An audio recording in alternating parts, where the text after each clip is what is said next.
My stepdad installed a camera pointing at my bedroom to protect me from our neighbor, so I ran to that neighbor for help. I was 9 when Thomas moved in next door to us. He had just lost custody of his 2 young daughters, and as soon as my stepdad saw him, he rushed over to me. "That man there is a creep," he said, grazing my lower back. "I'll have to start doing things to protect you, sweetheart." He then gave me this weird smile, almost as if he liked that a supposed predator moved in next to us. That night, he installed a security camera to watch Thomas, but the security camera pointed at my bedroom. He started these nightly safety checks where he'd come into my room after Mom fell asleep. He'd sit on my bed and explain in way too much detail what men like Thomas supposedly wanted to do. The first time I tried telling Mom about the weird feeling Jeff gave me, she was folding laundry in the living room. "Mom, Jeff keeps coming into my room at night and—" "Oh, honey," she cut me off without even looking up. "Jeff loves you like his own daughter." "But Mom, the camera he put up is pointing at my window." She finally looked at me, but her face was annoyed, not concerned. "Stop being dramatic. Jeff knows what he's doing. He manages security for his business. Plus, he's just protecting you from that creep next door who looks at you all the time." She then gave me this awkward half hug, then told me to go do homework. But there was something weird about what she said. Thomas never even looked at me or any kids. When the school bus stopped at our corner, he'd go back inside. When families walked by, he'd turn away. But there was something he did. Whenever Jeff took me out alone for ice cream or to the park, Thomas would suddenly need to walk his dog. When Jeff set up the kiddie pool and bought me this tiny bikini that made me uncomfortable, Thomas picked that exact moment to wash his car. Jeff got worse after that. The tickle fights lasted too long. He insisted on giving me baths because Mom worked late. Everything exploded the day Jeff cornered me in the garage. Mom was at work and he'd been drinking beer all afternoon. "You're becoming such a pretty girl," he said, putting his hands on my shoulders and pushing me against the wall. "Let me show you something special." I couldn't move. I couldn't scream. All those talks about stranger danger and Thomas being dangerous spun in my head, but Jeff's breath smelled like beer and his hands were squeezing too tight. "Sorry to bother you." Thomas stood in the garage doorway. My cat got out. "Orange tabby. Mind if I check in here?" Jeff's whole face changed instantly. His hands dropped and he put on his friendly neighbor smile. "No cat here, Thomas. You should leave." But Thomas stepped inside anyway. I definitely saw him run this way. "Let me just check behind those boxes real quick." I said leave. Jeff's voice got sharp. "Just need to find my cat," Thomas said calmly, not moving. I slipped past Jeff and ran inside while they stared at each other. That night, Mom and Jeff sat me down for a talk. They said Thomas was trying to destroy our family, that I should never go near him again, and that I should always trust my stepdad because he wants what's best for me. I didn't believe a word though, because all I could think about was how Thomas saved me. So the next day when I found Thomas walking his dog, the words just spilled out of me. "Jeff does things. He touches me and—" "I know," Thomas said quietly. "I've been documenting everything." He then took me to the police station to report it. But when we walked in, things didn't go our way at all. Instead of the police officers listening to a child telling them that their stepdad was touching her, they laughed. They looked at Thomas and told him, "Stop manipulating this young girl. Jeff Morrison coaches softball. He runs a charity thrift store. He'd never do that. You, on the other hand, it seems fitting given your past why you're here with this little girl." I tried to speak up, to defend Thomas and explain my truth, but a woman officer actually led me away and interviewed me. She didn't ask about my stepdad. She asked about Thomas, and no amount of explaining got through to her. They sent us both out of the station, but only after threatening to arrest Thomas if he made another report. The police must have called Jeff right after we left because when I got home, both he and Mom were waiting in the living room. Mom's face was red with fury as she grabbed my shoulders and shook me. "Do you know what people will say? Jeff's reputation could be ruined because of you." I saw him behind her, staring at me with his hand on his trousers. That night, he came into my room. I won't describe what happened, but when he finally left, I could barely move. I lay there for an hour, maybe two, too traumatized to speak, cry, do anything. Then when they were finally asleep, I did something I'd never done before. I opened my window as quietly as possible and climbed out. I had to get help. I limped across the dark yard to Thomas's house and knocked softly on his back door. And when he opened it, that's when I saw them. His 2 daughters, on the couch in the living room, covered in bruises. My heart stopped. The bruises on their arms and legs looked fresh, purple and yellow marks that made my stomach turn. Fear crashed through me like ice water. Was Thomas hurting them too? Had I just escaped one monster to run straight to another? The older girl, maybe 7, saw me first. Her eyes went wide and she jumped up from the couch, rushing toward me. I stumbled backward, ready to run, but then she spoke. "Dad, is she okay? She's bleeding." The younger one, probably 5, scrambled after her sister. "She looks hurt bad, Daddy, like we did when Mommy—" "Girls, go to your room," Thomas said quickly, but his voice stayed gentle. They hesitated, looking between me and their father with worried faces. "But Dad, she needs help like we did," the older one insisted. "Remember when you found us at Mom's and—" "Alexander, please, take your sister upstairs. I'll help her." The girls reluctantly headed for the stairs, but not before the younger one grabbed my hand. "It's okay. Our dad saves people. He saved us from Mommy." Their words spun in my head as Thomas carefully helped me to the couch. My legs shook so bad I could barely stand. He grabbed a blanket and wrapped it around my shoulders, then sat in a chair across from me, keeping distance between us. "I need to call an ambulance," he said, reaching for his phone. "No!" The word ripped out of me. "They'll send me back. Mom won't believe me. The police already think you're lying." Thomas set the phone down slowly. His hands trembled slightly. "Your injuries need your daughters," I interrupted, needing to understand. "Those bruises? Did you—" "Their mother did that." His voice turned hard, but not at me. "She's had them for the past 3 months. They called me crying 2 days ago. Said she'd been drinking again, getting violent. I drove 4 hours and found them locked in a closet." He stood up and walked to a filing cabinet, pulling out a thick folder. "I've been documenting her abuse for 2 years. Photos, medical records, recordings. The court still gave her primary custody because she convinced them I was unstable." He showed me photo after photo. His daughters with black eyes, bruised ribs, cuts on their arms, medical reports, text messages from his ex-wife threatening to hurt them if he didn't send more money. "But you lost custody," I said, confused. "She's good at manipulation, like Jeff." He put the folder away and sat back down. "She told the judge I was violent, paid a friend to lie about witnessing me hit the girls. The court believed her because—" He paused, running a hand through his hair. "Because I have a past. Nothing involving children, but enough that when she painted me as dangerous, it stuck." The room felt too quiet. I pulled the blanket tighter around me. "I need to document what Jeff did to you," Thomas said carefully. "Photos of any injuries. Write down everything you remember. We'll build a case they can't ignore. They already ignored us once. That was one attempt. We don't stop." He grabbed a notebook and pen. "Start from the beginning. When did did Jeff first? A car door slammed outside. We both froze. Through the window, I saw Jeff's truck in my driveway, earlier than usual. Mom's car pulled up behind him. He knows I'm gone, I whispered. Thomas moved quickly but calmly. Girls, he called up the stairs. Quiet time, stay in your room. He led me to his kitchen, away from windows. They can't legally force you back tonight. You're injured and reporting abuse, but they'll try. The pounding on his front door started less than a minute later. Thomas, open up. I know she's in there. Jeff's voice boomed through the house. Thomas looked at me. Do you want me to answer? I nodded, too scared to speak. He walked to the door but didn't open it. She's safe, Jeff. Go home. Safe? You kidnapped her. Open this door or I'm calling the police. Please do, Thomas replied evenly. I'll show them her injuries. Silence. Then Mom's voice, shaky and high. Please, Thomas. She's confused. She makes up stories. Just let me take my daughter home. She's not making anything up, and you know it. More silence. Then Jeff again. Lower, more threatening. You have no idea who you're messing with. I know people. Important people. You think losing your kids was bad? I'll destroy what's left of your pathetic life. Everything you're saying is being recorded, Thomas announced. Please continue threatening me. Jeff kicked the door hard enough to rattle the frame. You're done. You hear me? Done. We heard them arguing as they walked away. Mom's voice carried back. Maybe we should just call the police. Let them sort. Shut up, Jeff snapped. You want everyone knowing your daughter's a liar? That she's troubled? I'll handle this. Their car doors slammed. Engines started. But instead of leaving, they sat in their driveway, watching Thomas's house. They're not going anywhere, I said, peeking through the blinds. Good. Let them watch. Thomas handed me the notebook again. Write everything. Date it. Be specific. I started writing, my hand shaking so bad the words looked like scribbles. Thomas made tea and set it beside me, then went to check on his daughters. I heard him reading them a story, his voice calm like none of this was happening. An hour passed. Jeff's truck still idled in the driveway. I'd filled 3 pages when Thomas came back downstairs. They're asleep, he said. How are you doing? Scared, tired, everything hurts. He nodded. In the morning, we'll go to the hospital. Get your injuries documented properly. Then find a lawyer. Jeff said he knows people. So do I. Different kinds of people. People who actually help children instead of hurt them. The notebook felt heavy in my lap. What if no one believes us again? Then we keep trying. We find someone who will. He sat across from me again. I've been watching Jeff for months. The way he looks at you. The excuses to be alone with you. I started keeping notes, taking pictures when I could. Like when he made me wear that bikini. I have photos of him watching you. His expression. The way he positioned that pool so he could see it from multiple windows. Thomas pulled out another folder. I've documented every incident I've witnessed. The late night visits to your room when your mom's car isn't home. The times he's taken you out alone. How you look when you come back. Page after page of detailed notes. Times, dates, observations, photos taken from his window showing Jeff leading me to his truck. My body language screaming discomfort. Why did you do all this? Because I recognized the signs. The grooming, the isolation, the way he was setting you up. His voice got quiet. My ex-wife did the same thing to our girls. Convinced everyone I was dangerous while she was the one hurting them. I couldn't let it happen to another child. A knock at the back door made us both jump, but it wasn't Jeff. Mr. Ed Thomas? A small voice called. It's Mrs. Grant from down the street. I saw the commotion. Is everything all right? Thomas looked at me, asking permission with his eyes. I nodded. Mrs. Grant, who had to be at least 70, stepped inside and immediately noticed me. Her eyes took in the blanket, my tear-stained face, the notebook. Oh dear, she breathed. What's happened? Jeff hurt me, I said before I could stop myself. He's been hurting me and no one believes me except Thomas. She sat down heavily in a kitchen chair. I've wondered, the way that man watches you, how nervous you get around him. She looked at Thomas. Is that why Jeff's sitting in his driveway like a guard dog? He's trying to intimidate us, Thomas explained. We went to the police earlier, but they didn't believe you. Mrs. Grant's mouth pressed into a thin line. Of course not. Jeff coaches their kids, donates to their fundraisers. She reached over and patted my hand. What do you need? The simple question broke something in me. I started crying again. Ugly sobs that shook my whole body. Mrs. Grant just sat there, holding my hand, while Thomas got more tissues. We need people to know the truth, Thomas said. Jeff's going to spin this. Make me the villain. Say I kidnapped her. Filled her head with lies. Then we better start spreading the truth first. Mrs. Grant pulled out her phone. I'm calling my daughter. She's a social worker in the next county. They won't have the same allegiances. While she made calls, Thomas helped me finish documenting everything. Every incident, every touch, every threat. My hand cramped from writing, but I didn't stop. Jeff's truck finally left around midnight. Thomas insisted I sleep in his daughter's room, on a camping mattress on the floor. The girls woke up when I came in. Are you staying? The younger one whispered. Just tonight. That's what Dad said about us, but we've been here 2 whole days now. She sounded happy about it. Maybe you can stay 2 whole days too. I lay there in the dark, listening to their breathing, feeling safer than I had in months. But I knew Jeff wouldn't give up. He'd come back with a plan, with lies, with ways to hurt Thomas, and get me back. Sure enough, the next morning brought new problems. Thomas woke me early, his face grim. Jeff's been busy. Look, he showed me his phone. The neighborhood Facebook page was full of posts about Thomas luring me to his house. How I'd been seen climbing through his window at night. How he'd manipulated a troubled child who made up stories about her loving stepfather. They're believing him, I said, scrolling through comment after comment supporting Jeff. Some are. But look, he pointed to a few dissenting voices. Mrs. Grant defending us. A few others saying they'd noticed things too. It's not everyone. His daughters came downstairs, still in pajamas. Can we have pancakes? The older one asked. In a minute, Alexander. First, I need you both to understand something. Thomas knelt down to their level. People might say mean things about Daddy today, but you know the truth, right? They nodded solemnly. You save people, the younger one said. Like you saved us from Mommy. That's right. And sometimes when you try to save people, other people get angry. A car pulled up outside. Through the window, I saw a woman in professional clothes get out, followed by Mrs. Grant. That's my daughter, Nathaniel, Mrs. Grant said when Thomas let them in. She drove 2 hours to get here. Nathaniel looked like a younger version of her mother, with the same determined set to her jaw. She took one look at me and her expression softened. I'm a mandated reporter, she said, which means I have to file a report about what's happened to you. But I can file it in my county, where Jeff doesn't have connections. They'll just send me back, I said. Not if we do this right. First, we need to get you to a hospital, document everything. Then we file reports with multiple agencies, CPS, state police, anyone who will listen. Jeff will say Thomas kidnapped me. Then we'll prove otherwise. Thomas, do you have security cameras? He nodded. They'll show her coming here on her own. Injured, seeking help. Good, we'll need that footage. Nathaniel turned to me. This won't be easy. Jeff will fight back. He'll try to discredit everyone helping you. Are you prepared for that? I thought thought about going back, about more nights with Jeff, about mom choosing him over me again and again. I'm ready. The next few hours blurred together. The hospital, where a kind nurse took photos of every bruise and cut. The police station in the next county, where officers actually listened. Nathaniel filing report after report, making calls, refusing to let anyone dismiss us. But Jeff wasn't idle. By afternoon, he'd convinced half the neighborhood that Thomas was a predator, who'd kidnapped his daughters and was now targeting me. He'd even gotten some parents to pull their kids inside when Thomas walked by. He's isolating us, Thomas said, watching from his window as neighbors whispered and pointed, making it harder for us to get support. His phone rang. The school, saying his daughters couldn't return until the situation was resolved. Then another call. His job, suggesting he take some time off while things got sorted out. He's trying to destroy you, I said, because of me. Number. He's trying to silence you. There's a difference. But I could see the strain on his face. His daughters watched cartoons, oblivious to how their world was shrinking. That evening, things escalated. We were eating dinner when we heard shouting outside. A group of neighbors had gathered in Jeff's yard, listening to him spin his tales. He's had those girls for 3 days now, Jeff's voice carried clearly. Won't let their mother see them. Now he's got my stepdaughter in there, filling her head with lies about me. We should call CPS, someone suggested. I did, Jeff lied smoothly. They're investigating him, but these things take time, and meanwhile our children aren't safe. Thomas closed the curtains, but we could still hear them, planning patrols, watching his house, protecting their kids from the dangerous man next door. Dad? Alexander looked scared. Are they talking about you? Yes, sweetheart. But remember what I said. Sometimes people believe lies because they're easier than the truth. His phone buzzed. A text from an unknown number. Give her back or things get worse. Then another. You think you've had it bad? Wait until tomorrow. He's threatening you, I said, reading over his shoulder. Good. Threats leave evidence. Thomas screenshot everything. Let him dig his own grave. But I could see the toll it was taking. Thomas had saved his daughters, saved me, and now Jeff was systematically destroying his life in return. That night, I heard him on the phone with his lawyer. His ex-wife was using the situation to file for full custody again. The neighborhood complaints were being added to her case. Even though he'd saved his daughters from abuse, he might lose them because he'd tried to save me too. I found him sitting on his back porch after the call, head in his hands. I'm sorry, I whispered. I've ruined everything for you. He looked up, eyes fierce. Number Jeff ruined everything. Your mother ruined everything. The system that fails kids like you ruined everything. You did nothing wrong. But your daughters will be fine. I've fought for them before. I'll fight again. He managed a tired smile. Besides, Nathaniel says our case is strong. The hospital documented extensive injuries. The police in her county are taking it seriously. Jeff's going to have bigger problems than spreading rumors soon. As if on cue, his phone rang. Nathaniel. They're moving tonight, she said, her voice excited through the speaker. The state police want to arrest Jeff before he has time to destroy evidence or intimidate more witnesses. They'll be there within the hour. My heart pounded. This was it. Either they'd believe us and Jeff would finally face justice, or what if he convinces them too? I asked. He won't, Nathaniel said firmly. I've made sure the right people are handling this. Officers who specialize in these cases, who know how predators operate. We waited, watching the clock. 40 minutes, 50. Then, blue and red lights filled the street. But they weren't heading for Jeff's house. They pulled up to Thomas's. My stomach dropped as the police car doors opened. 2 officers stepped out, their faces unreadable in the flashing lights. Thomas squeezed my shoulder gently before walking to the front door. Stay here with the girls, he said quietly. Whatever happens, remember, we have the truth on our side. But as he opened the door, I saw Jeff standing behind the officers, his face arranged in a mask of concern. My blood ran cold. Officers, thank God you're here, Jeff said, his voice dripping with false worry. My stepdaughter's been missing for over 24 hours. This man has been filling her head with terrible lies about me. The lead officer, a tall woman with graying hair, looked between Jeff and Thomas. Sir, we received a report that you're harboring a runaway minor and 2 children who were removed from their mother's custody. They're my daughters, Thomas said calmly. I have documentation showing their mother was abusing them, and this young girl came to me for help after being assaulted by her stepfather. Jeff's face contorted with practiced anguish. See? He's turned her against me. I've raised that girl for 3 years. I coach her friends' softball teams. Ask anyone in this neighborhood. I'm a pillar of this community. The second officer, younger with a thick mustache, shifted uncomfortably. We need to see the children, sir. All of them. Thomas hesitated, then stepped aside. They're inside, but I'm not leaving them alone with him. He pointed at Jeff. As we walked into the living room, Alexander and her sister pressed against me, sensing the tension. The officer's eyes swept over us, taking in the girl's fading bruises. My notebook still on the coffee table, the blanket I'd wrapped around myself the night before. She needs to come home, Jeff said, reaching for me. Her mother is worried sick. I flinched away from him, and the female officer noticed. Miss, are you hurt? Before I could answer, Jeff jumped in. She's always been dramatic, makes up stories for attention. That's why we've been considering therapy. I have hospital records from this morning, Thomas said, pulling out a folder, documenting her injuries, and these are photos of my daughter's injuries from their mother's abuse. The male officer barely glanced at the papers. That's a matter for family court, sir. Right now, we need to return this minor to her legal guardians. But he hurt me. The words burst out of me. He comes into my room at night. He touches me.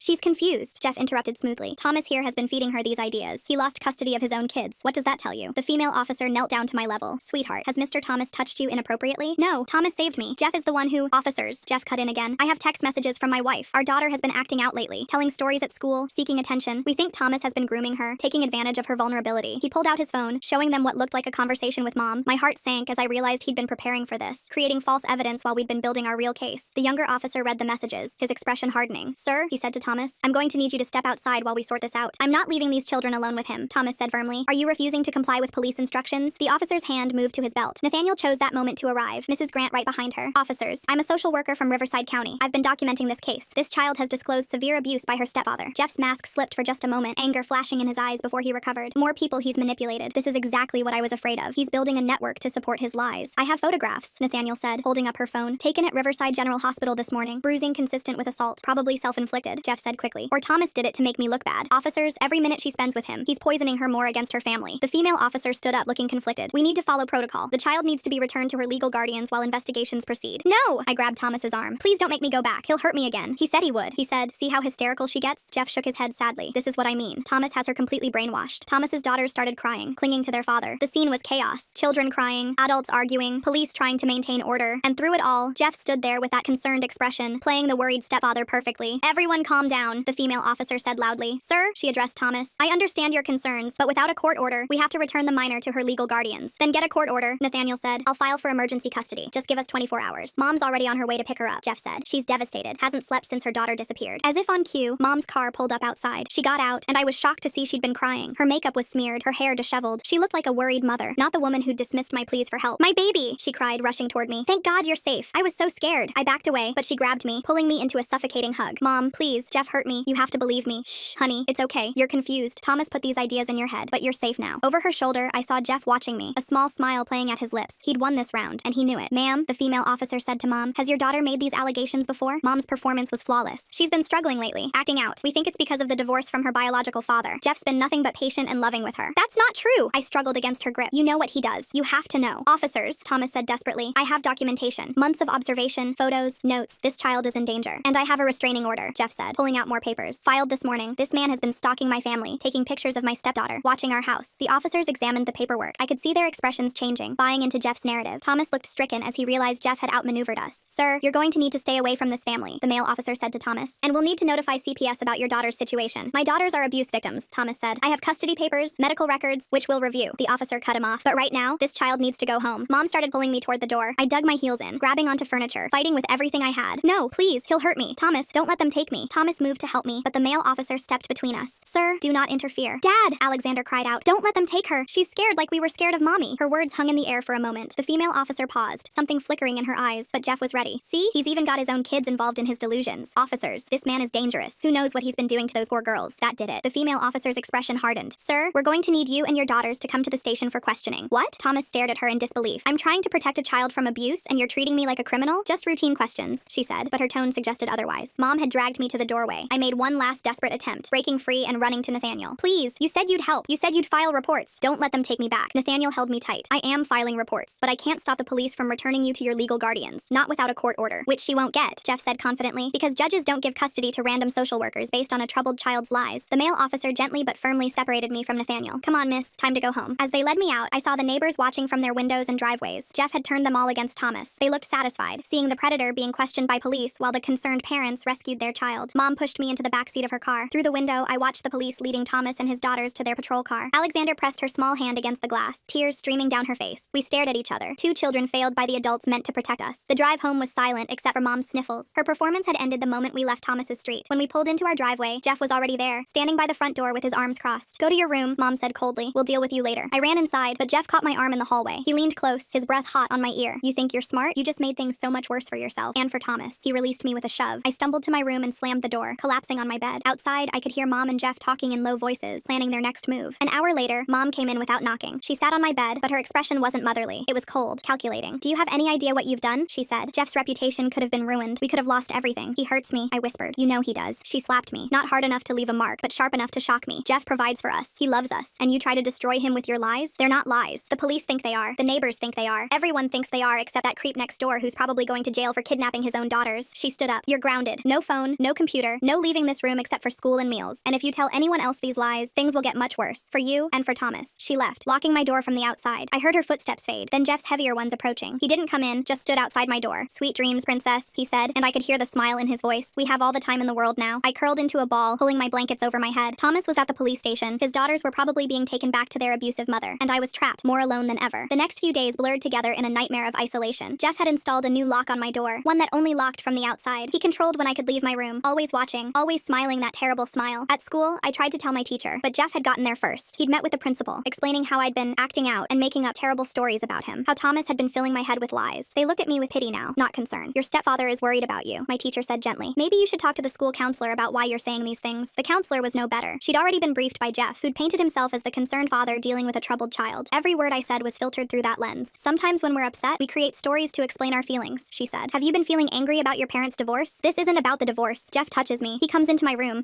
Has Mr. Thomas been telling you to say these things? She interrupted. Your stepfather mentioned he's been showing concerning interest in you. I gave up. Jeff had poisoned everyone against me, just like he'd poisoned them against Thomas. I found out what happened to Thomas through whispered conversations I overheard. The police had questioned him for hours. His ex-wife had shown up with her lawyer, demanding her daughters back. Without the bruises being fresh and with Jeff's campaign against him, she'd convinced the police that Thomas had kidnapped them during her custodial time. The girls had been returned to their mother. Thomas had been released but warned to stay away from all children in the neighborhood, including me. The restraining order meant he couldn't come within 500 feet of our property. But Thomas didn't give up. I saw him sometimes, walking his dog at the exact edge of the restraining order boundary. He'd look toward our house, and I'd try to signal him from my window. But Jeff had noticed. Seems like Thomas can't take a hint, he said one evening, standing behind me at my window. Maybe I need to help him understand. The next day, Thomas's car tires were slashed. The day after that, someone spray-painted Predator on his garage door. Jeff had alibis for both incidents, of course. He'd been at work with dozens of witnesses, but I knew he was behind it. Just like I knew he was behind the sudden problems Thomas faced at work, the anonymous complaints to his employer about his concerning behavior around children. 2 weeks after I'd been forced home, everything escalated. Jeff had started his nighttime visits again, each one worse than the last. I'd tried barricading my door with furniture, but he'd simply removed it all while I was at school. That night, I heard him coming down the hallway, but then I heard something else, a soft tapping at my window. I rushed over to see Mrs. Grant standing in our backyard, holding a flashlight. "Open the window," she mouthed. I struggled with the lock Jeff had installed, but managed to crack it open a few inches. "Thomas sent me," she whispered urgently. "He can't come himself because of the restraining order, but we know you're in danger. Nathaniel's been fighting to get an emergency hearing. We just need a little more time." "I don't have time," I whispered back, hearing Jeff's footsteps getting closer. "He's coming. Tomorrow night," Mrs. Grant said quickly. "Be ready. We're going to—" My door opened, and Jeff stood there, his face dark with anger. Mrs. Grant ducked below the window, but he'd seen her flashlight. "Who were you talking to?" he demanded. "No one. I was just—" He crossed the room in 2 strides, shoving me aside to look out the window. Mrs. Grant was gone, but he saw the disturbed grass where she'd been standing. "That old bitch," he snarled. "She's working with Thomas, isn't she?" He grabbed my arm, squeezing hard enough to bruise. "What did she tell you? What are they planning?" "Nothing.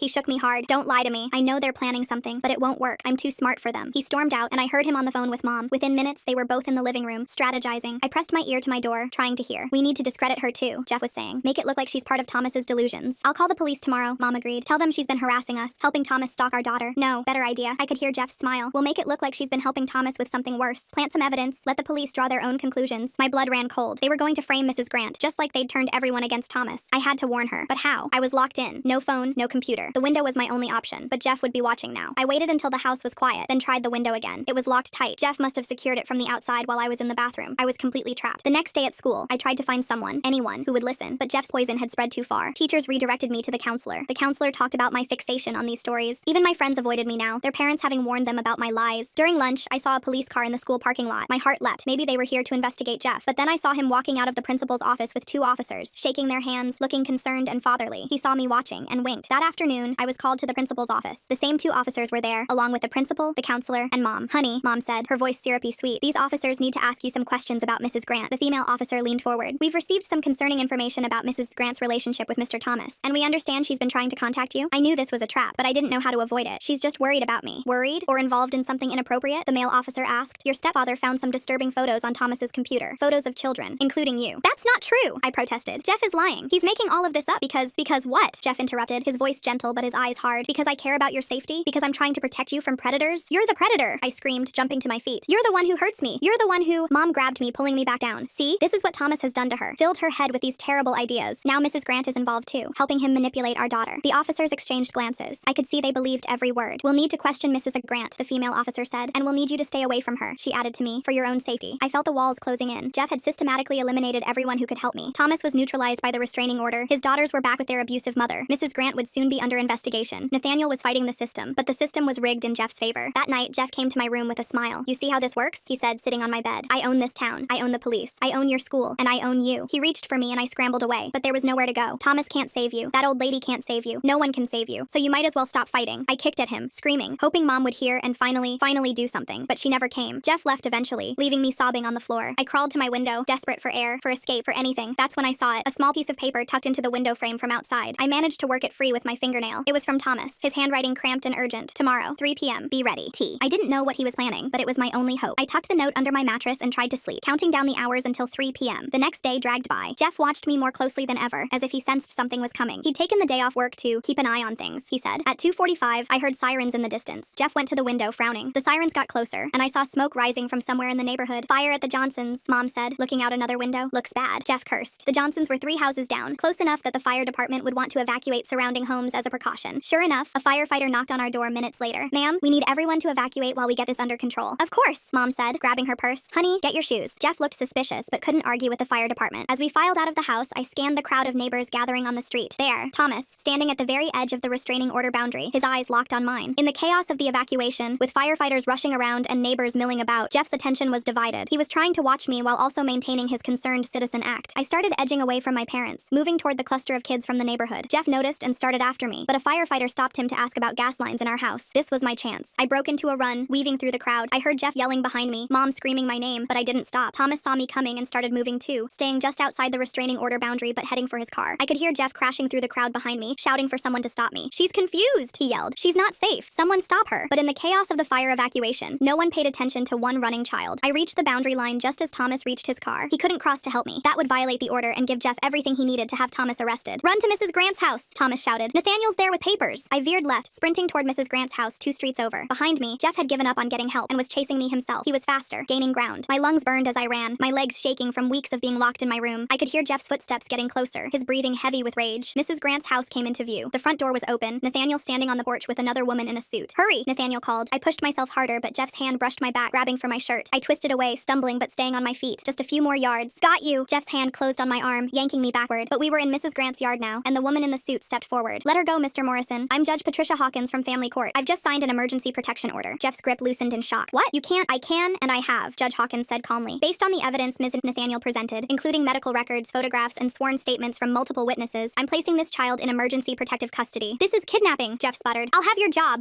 You'll do nothing, Thomas said, appearing at the edge of the yard, still carefully outside the restraining order boundary, except face the consequences of what you've done. More sirens approached, but these weren't fire trucks. 2 police cars pulled up, and officers I didn't recognize got out. State police, not local. Jeffrey Morrison, one said, we have a warrant for your arrest on charges of child abuse, sexual assault of a minor, and witness intimidation. Jeff's face went white. He looked around wildly, seeing Mom running up the street, seeing the neighbors starting to gather, seeing his carefully constructed world crumbling. This is a mistake, he said, but his voice had lost its confident edge. I'm a pillar of this community. I coach softball. I run a charity. You're a predator, Mrs. Grant said quietly, and we have proof. As the officers approached with handcuffs, Jeff made one last desperate play. She's lying. They all are. Thomas manipulated them. Check his computer. You'll find things, I guarantee it. We did check his computer, one of the state officers said. We found the evidence you planted there yesterday. We also found your fingerprints on the USB drive you used to transfer it. Your mistake was buying that drive with your credit card. Jeff's mouth opened and closed like a fish. Behind him, Mom had stopped in the middle of the street, her face a mask of shock. Mom? I called out, some part of me still hoping she'd choose me, even now. She looked at me, then at Jeff being handcuffed, then at the neighbors watching. I saw the moment she made her choice. This is a misunderstanding, she said, rushing to Jeff's side. My daughter is troubled. She makes things up. Jeff would never. Ma'am, Judge Hawkins interrupted. Your daughter has extensive documented injuries consistent with abuse. Multiple witnesses have come forward. Your husband has been caught planting evidence to frame an innocent man. This is not a misunderstanding. Mom's face crumbled, but not with realization or remorse, with anger. At me. You've ruined everything, she hissed. Our life, our reputation, everything. No, Thomas said firmly. Jeff ruined everything. You enabled him. Your daughter survived despite both of you. The state police led Jeff away as he continued to protest, to threaten, to play the victim. But no one was listening anymore. The spell was broken. Neighbors who had shunned Thomas now looked ashamed. Parents who had believed Jeff's lies whispered among themselves. The truth, so long suppressed, was finally in the light. What happens now? I asked Nathaniel. Now you're safe, she said, putting her arm around me. You'll stay with a foster family while we sort out the legal matters. Thomas is fighting to get his daughters back. The evidence you helped gather about their mother will help his case. And you'll need to testify against Jeff. I nodded, exhausted but relieved. It wasn't over. There would be trials, testimony, difficult days ahead. But for the first time in so long, I could breathe. As the crowd dispersed, Thomas approached the boundary line. We stood there, just feet apart but unable to hug, unable to properly thank each other. You saved me, I said. You saved yourself, he replied. I just helped, and you helped save my girls. The judge is reviewing their case tomorrow thanks to everything that's come to light. Mrs. Grant joined us, tears in her eyes. I'm so sorry it took us so long to see the truth, to act on it. You acted when it mattered, I said. That's what counts. The fire at the Johnsons was under control. A small kitchen fire that had produced a lot of smoke but little damage. Thomas smiled slightly. Convenient timing, I said. Very, he agreed. Almost like someone who knows about electrical systems might have suggested to Mr. Johnson that his old wiring needed checking, and that if sparks happened to fly at just the right time. Thomas! Mrs. Grant scolded, but she was smiling too. As Nathaniel led me to her car, I looked back at the neighborhood that had been my prison. Jeff's house stood empty now, Mom having fled to her sisters rather than face the neighbor's judgment. Thomas's house had new graffiti. Someone had crossed out predator and written hero instead. It wasn't a perfect ending. I was heading to a foster home, unsure of my future. Thomas still had to fight for his daughters. The legal battles ahead would be long and painful, but I was free. Jeff was in custody. The truth was known, and sometimes that's enough to start healing. I watched from Nathaniel's car as more police vehicles arrived. State troopers were setting up a perimeter around Jeff's house while crime scene technicians carried equipment inside. Through the chaos, I spotted Mom arguing with an officer near her car, gesticulating wildly. We need to go to the station, Nathaniel said, starting the engine. They'll want your statement while everything's fresh. The drive took us past Thomas's house. He was standing in his driveway with Judge Hawkins, showing her documents. His daughter's case file, I realized. The judge nodded as she read, occasionally asking questions. At the state police station, everything moved differently than my first attempt to report Jeff. A female detective with kind eyes led me to a comfortable room with couches instead of metal chairs. She introduced herself as Detective Martinez and explained she specialized in cases like mine. Take your your time, she said, setting up a recorder. We have all day if we need it. I talked for 3 hours. Every detail, every incident, every time Jeff had hurt me. Detective Martinez never interrupted, never looked skeptical. She took notes and asked gentle, clarifying questions. When I finished, she had tears in her eyes. You're very brave, she said. Your testimony, combined with the evidence Thomas collected and the medical documentation, gives us a strong case. While I was giving my statement, things were happening fast back in the neighborhood. Nathaniel kept getting updates on her phone. Jeff's computer had been seized. They'd found the security camera footage from my bedroom. Hours and hours of it. The USB drive he'd used to plant evidence on Thomas's computer contained traces of other files too. Bad files. He's going away for a long time, Nathaniel said quietly. That evening, I was placed with an emergency foster family, the Nguyens, who lived across town. They were an older couple who'd been fostering kids for 20 years. Mrs. Nguyen made me soup while Mr. Nguyen set up a bedroom for me. No locks on the doors here, he said gently. You can come and go as you please. I slept fitfully that first night, jumping at every sound, but no one came to my door. No one tried to hurt me. The next morning brought a flurry of activity. Nathaniel picked me up early for a meeting with the prosecutor. She was a sharp woman named Patricia Chen, who walked me through what would happen next. Jeff's been denied bail, she explained. He's considered a flight risk and a danger to the community. The trial won't be for several months, but we have a strong case. What about Mom? I asked. Patricia's expression hardened. She's being charged as an accessory. The evidence shows she knew about the abuse and failed to protect you. She's out on bail but has a no-contact order. She can't come near you. After the meeting, Nathaniel drove me past my old neighborhood. I needed to see Thomas, to thank him properly. The restraining order had been lifted now that Jeff was in custody. Thomas's house looked different. The predator graffiti was completely gone, painted over with fresh white paint. Neighbors were in his yard, the same ones who'd shunned him, helping repair his slashed tires and damaged property. He was on his porch with his daughters. They were back. Both girls looked healthier already, playing with new toys while Thomas watched protectively. You did it, I said, running up the steps. Thomas hugged me tightly. We did it. All of us together. Alexander and her sister joined the hug, and we stood there for a long moment. 4 survivors who'd found each other in the darkness. Mrs. Grant appeared from next door, carrying a casserole. For your dinner, she said to Thomas, then turned to me. How are you holding up, dear? Better, I said honestly. The Nguyens are nice. Good people, she nodded. I've known them for years. You'll be safe there. The neighborhood had transformed in just one day. Parents who'd pulled their children away from Thomas now brought them over to apologize. The woman who'd suggested calling CPS on him brought cookies and a tearful apology. I should have seen it, she said. Jeff was so convincing, but the signs were there. Thomas was gracious, but I could see the hurt in his eyes. These people had been ready to destroy him based on Jeff's lies. That afternoon, I had my first appointment with a trauma counselor. Dr. Patel was nothing like the school counselor who'd dismissed me. She listened without judgment and gave me tools to cope with the nightmares and anxiety. Healing isn't linear, she said. Some days will be harder than others. That's normal. The Nguyens were patient with my struggles. When I woke up screaming that first week, Mrs. Nguyen made me tea and sat with me until I calmed down. When I couldn't eat certain foods because they reminded me of Jeff, Mr. Nguyen learned to cook new dishes. School was complicated. News of Jeff's arrest had spread quickly. Some kids stared at me with pity, others with curiosity. My teacher apologized profusely for not believing me. I'm mandated to report suspicions of abuse, she said, tears in her eyes. I failed you. I'm so sorry. The principal held an assembly about recognizing abuse and speaking up. It felt too little, too late, but at least they were trying. 2 weeks into my new life, I testified before a grand jury. It was terrifying, but Patricia Chen prepared me well. I spoke clearly about everything Jeff had done, everything Mom had ignored. The grand jury returned multiple indictments against both of them. Thomas testified too, presenting all the evidence he'd collected. His meticulous documentation painted a clear picture of Jeff's predatory behavior and the systematic way he'd isolated me. The judge in Thomas's custody case was the same Judge Hawkins who'd signed my emergency protection order. She reviewed the evidence about his ex-wife's abuse, including new testimony from teachers who'd noticed the girl's injuries but hadn't reported them. I'm granting full custody to Mr. Thomas, she ruled, and ordering supervised visitation only for the mother, pending completion of parenting classes and anger management. Thomas cried when the ruling came down. His daughters clung to him, finally safe from their mother's violence. The criminal case against Jeff moved forward slowly. His lawyer tried various tactics, claiming Thomas had manipulated evidence, suggesting I'd been coached, even trying to get the security camera footage thrown out. But Patricia Chen countered every move. Mom's case was more complicated. Her lawyer argued she was a victim too, manipulated by Jeff, but the prosecutor had evidence of her actively covering for him, threatening me to stay quiet, choosing him over my safety repeatedly. 3 months after Jeff's arrest, I was called to testify in a pretrial hearing. Seeing him in an orange jumpsuit, shackled and diminished, was surreal. He'd seemed so powerful before, so untouchable. Now he was just a pathetic man in chains. I testified for 2 hours, detailing the abuse. Jeff's lawyer tried to trip me up, suggesting I was confused, that Thomas had planted ideas in my head, but I stayed calm and stuck to the truth. Thomas saved me, I said firmly. Jeff hurt me. Those are the facts. The judge ruled there was sufficient evidence for trial. Jeff's lawyer immediately tried to negotiate a plea deal, but Patricia Chen wasn't interested in anything less than significant prison time. Mom's trial came first. I had to testify again, this time about her knowledge and complicity. It was harder than testifying against Jeff. Despite everything, part of me still wanted her to love me, to choose me. She was convicted of child endangerment and failure to protect. The judge sentenced her to 3 years in prison, suspended to 1 year with probation. She'd have to register as a child abuse offender and could never have unsupervised contact with minors again. Mom looked at me as they led her away. No apology, no remorse, just anger that I'd ruined her life. Jeff's trial was a media circus. Pillar of community exposed as predator, the headlines read. His charity work, his coaching, all of it was revealed as grooming behavior. Other families came forward with concerns they'd dismissed because of his reputation. The security camera footage was devastating. The prosecutor had to carefully edit it to protect my privacy, while still showing Jeff's pattern of abuse. The jury looked sick as they watched. Thomas testified about his observations, his documentation, how Jeff had systematically isolated me. Mrs. Grant testified about Jeff's threats and attempts to frame Thomas. Even some neighbors who'd believed Jeff testified about things they'd noticed in hindsight. Jeff took the stand in his own defense, still trying to play the victim. He claimed I'd misunderstood his affection, that Thomas had twisted innocent interactions. But under cross-examination, his story fell apart. The jury deliberated for only 3 hours, guilty on all counts. The judge sentenced him to 25 years in prison with no possibility of parole for 15. Jeff screamed as they dragged him away, shouting that I'd ruined his life, that Thomas had manipulated everyone, but no one was listening anymore. After the trials, life slowly found a new rhythm. I stayed with Nguyens, who'd offered to be my long-term foster parents. They gave me stability and patience as I worked through trauma. Thomas and his daughters became like extended family. We had dinner together every Sunday. The girls and I bonded over our shared experiences, supporting each other through the healing process. Mrs. Grant became the neighborhood grandmother I'd never had. She taught me to knit, helped with homework, and always had fresh cookies waiting. The anniversary of my escape was hard. I'd been in therapy for a year by then, making progress but still struggling with nightmares and trust issues. Dr. Patel reminded me that healing takes time. You're not the same person you were before, she said. Trauma changes us, but you're stronger than you know. School improved gradually. I made new friends who didn't know my whole story, who liked me for who I was becoming rather than pitying who I'd been. Thomas got a new job at a security company that actually appreciated his attention to detail and protective instincts. His daughters thrived in therapy and at their new school, free from their mother's abuse. The neighborhood transformed too. Jeff's house was sold, a young family moving in who knew nothing of its history. The community became more vigilant, more willing to listen when children spoke up. I testified at several community meetings about recognizing abuse, about believing children, about the danger of predators who hide behind respectability. It was hard, but necessary. 2 years after Jeff's conviction, I spoke at a conference for social workers and law enforcement about my case, how the system had failed me initially, how one person's determination to document the truth had saved me. Thomas saw what others refused to see, I said. He risked everything to protect a child who wasn't even his. That's what we need more of. The Nguyens officially adopted me on my 16th birthday. The courtroom was packed with everyone who'd become my real family. Thomas and his daughters, Mrs. Grant, Nathaniel, even Detective Martinez and Patricia Chen. Judge Hawkins, who'd signed my emergency protection order years earlier, performed the adoption. It's wonderful to see you thriving, she said, signing the papers that made me officially a Nguyen. That night, we had a huge celebration at Thomas's house. The whole neighborhood came. The same people who'd once shunned him now celebrating our survival and resilience. You saved my girls, Thomas said quietly, watching his daughters play with the other kids. Your courage in speaking up gave me the evidence I needed to protect them. We saved each other, I replied. As I looked around at my chosen family, I thought about how different my life could have been if Thomas hadn't moved in next door, if he hadn't been watching, if he hadn't risked everything to help me. Jeff was serving his time, no longer a threat to anyone. Mom had disappeared after her release, moving across the country. I didn't miss her. The scars remained, physical and emotional. Some nights I still woke up in a panic. Some days I struggled to trust, but I was healing, surrounded by people who truly loved and protected me. That's the thing about survival. It's not a destination you reach and then everything's fine. It's a journey you take one day at a time with the right people beside you. Thomas still lives next door to the Nguyens now. We made sure to find a house near his when we moved. His daughters call me their big sister. Mrs. Grant moved to our new neighborhood too, unable to bear being separated from her kids. We're an unconventional family, bound not by blood but by something stronger. The choice to protect each other, to believe each other, to never let another child suffer in silence. And every day, I choose to keep healing, keep growing, keep living.